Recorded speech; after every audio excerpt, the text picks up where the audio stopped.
The boardroom fell silent as I clicked to the final slide of my presentation. The new budget numbers glowed on the screen, and I watched Karen's face transform from smug confidence to pure horror. Her perfectly manicured nails dug into the conference table as she processed the $5,000 increase in HOA fees, staring back at her. "What is this?" she shrieked, her voice climbing octaves with each word. "Who authorized this outrageous increase? This is completely unacceptable." I adjusted my tie, savoring the moment I'd been planning for weeks. "You did, Karen," I said with a calm smile. "The moment you fined me $1,000 for swimming in my own lake." Let me back up and explain how we got here. My name is David, and I've lived in Willow Creek Estates for 15 years. When I bought my property, the main selling point wasn't the 4-bedroom colonial or the 3-car garage. It was the pristine 20-acre lake that came with the deed. Crystal Lake, as the original owners named it, sits partially on my property and partially borders the HOA community. For over a decade, this arrangement worked perfectly. Neighbors would wave as I took my morning swims, and occasionally I'd even let the HOA host their summer picnic on my section of the shoreline. Ben Karen became HOA president. You know the type. She showed up to her first board meeting with a leather-bound notebook, color-coded tabs, and a mission to bring order to the chaos. Within her first month, she'd issued 17 warning letters for infractions ranging from mailboxes being 2 inches too tall to grass being half an inch too long. She measured everything with an actual ruler she carried in her purse. The trouble started on a beautiful Saturday morning in June. I was doing my usual swim, floating on my back and watching clouds drift by, when I heard that unmistakable shriek from the shore. Excuse me, sir." Karen stood at the water's edge in her HOA president blazer, despite the 90-degree heat, waving a clipboard like a battle flag. "You need to exit the water immediately." I swam closer, though not too close. Something told me she might try to citizens arrest me with that clipboard. "Good morning, Karen. Beautiful day for a swim." "Swimming is strictly prohibited in community bodies of water," she announced, reading from her clipboard. HOA Regulation 7.3.9 clearly states that all recreational water activities require board approval and proper insurance documentation. I treaded water, genuinely confused. "This is my lake, Karen. I own it. Check the property records." She adjusted her oversized sunglasses, the kind that screamed, "I need to speak to your manager," from a mile away. "The HOA governs all shared natural spaces within our community boundaries. This lake board is HOA property. Therefore, it falls under our jurisdiction." "That's not how property law works," I said, starting to swim back toward my dock. "We'll see what our lawyers have to say about that," she called after me. "Consider yourself on notice." I figured that would be the end of it. Surely, once she actually looked at the property lines and deed restrictions, she'd realize her mistake. But I underestimated both her determination and her ability to twist reality to fit her narrative. The certified letter arrived the following Monday. Official HOA letterhead. Naturally, it detailed my blatant violation of community standards and assessed a $1,000 fine for unauthorized use of community resources. The letter went on for 3 pages, citing made-up regulations and threatening legal action if I continued my reckless endangerment of community safety. I tried the reasonable approach first. I made copies of my deed, highlighting the sections that clearly showed my ownership of the lake. I included the original survey from 1952, the water rights documentation, and even a letter from the previous HOA president acknowledging my private ownership. I had delivered it all to Karen's house. She answered the door in another blazer, one pink as if she had a whole closet dedicated to HOA authority. "Where David," she said, not even looking at my documents. "The fine stands." "The board has spoken." "The board?" I asked. "When did the board meet about this?" "Emergency session," she said with a smile that didn't reach her eyes. "We take safety violations very seriously." I later learned this emergency session consisted of Karen and her 2 closest allies meeting at Starbucks. The letters kept coming. She sent one nearly every day, each more threatening than the last. She filed complaints with the city, claiming I was creating an attractive nuisance. She started a whisper campaign among the neighbors, telling anyone who would listen that I was setting a dangerous precedent. Mrs. Henderson from 2 doors down actually asked if it was true that I was planning to open an unlicensed water park. That's when I decided to stop playing defense and start playing offense.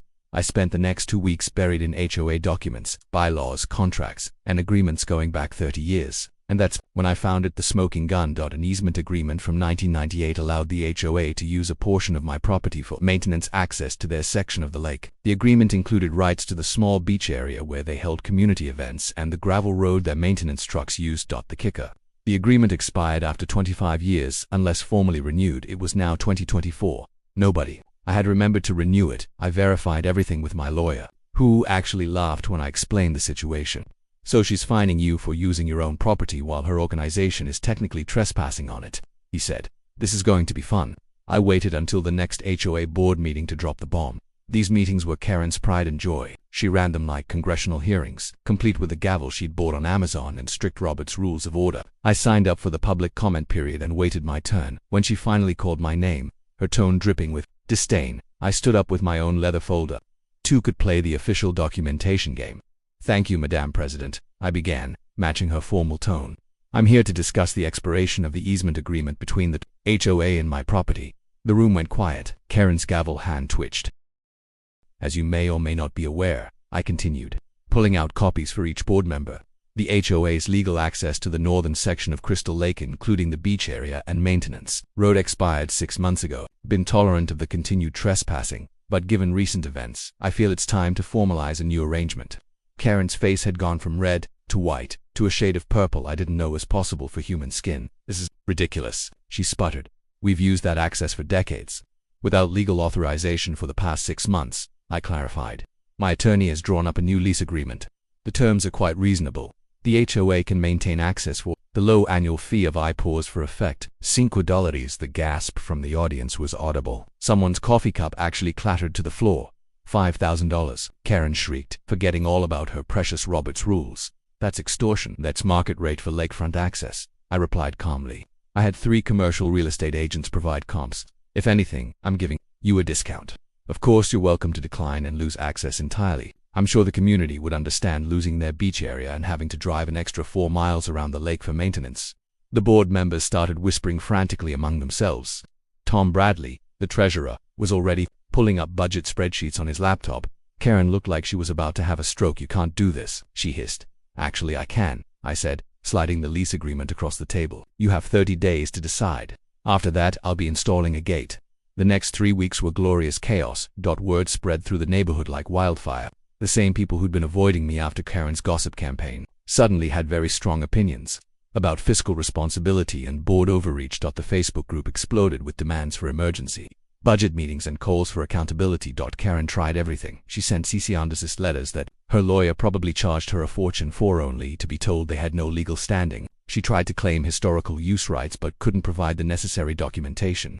She even tried to get the city involved, but they wisely stayed out of a civil property dispute. Finally, with 2 days left before my deadline and facing a full-scale resident revolt, the board called an emergency meeting, a real one this time. Not a Starbucks coffee, KLATCH. The community center was packed. People were standing in the aisles. Someone had even set up a live stream for residents who couldn't attend. Karen sat at the head table, her usual blazer replaced with a severe black suit that made her look like she was attending her own funeral, which, professionally speaking, she was to vote was swift and unanimous. With one Karen, of course, voted against it, but she was outnumbered 4-1. The lease was approved, the budget was adjusted, and everyone's HOA fees went up to cover the new expense.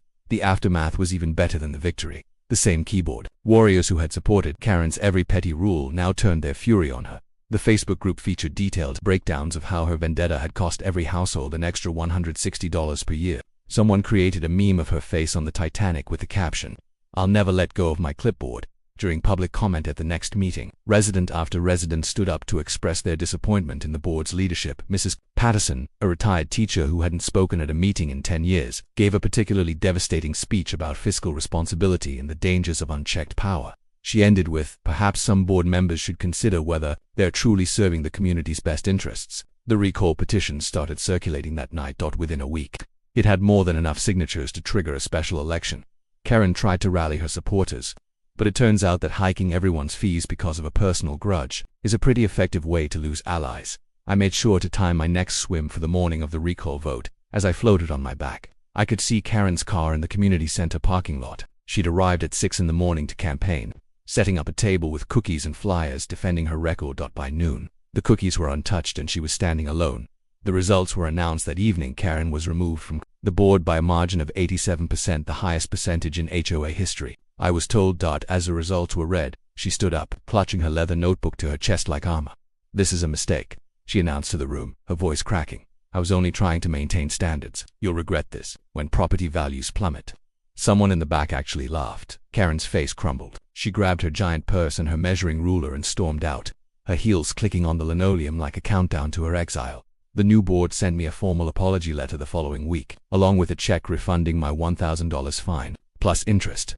They proposed a renegotiated lease at a much more modest $500 per year, with a promise of mutual respect and cooperation going forward. I accepted immediately. I celebrated by installing a new sign at the entrance to my section of the lake. In large, friendly letters, it read, "Private property, swim free." And below that, in much smaller print, you had to get close to read HOA leadership, not welcome. The last I heard, Karen had listed her house for sale. The real estate agent mentioned something about her taking a job 3 counties over. Presumably, no one had heard of the Crystal Lake incident. I like to think there's an HOA board somewhere that has no idea what's about to hit them. As for me, I still swim every morning. Sometimes, I float on my back and think about that day in the boardroom when I presented that $5,000 increase. The look on Karen's face was worth every penny of legal fees and research time. She learned the hard way that sometimes, the smallest power can corrupt absolutely, and that swimming in your own lake isn't a crime, no matter what your clipboard says.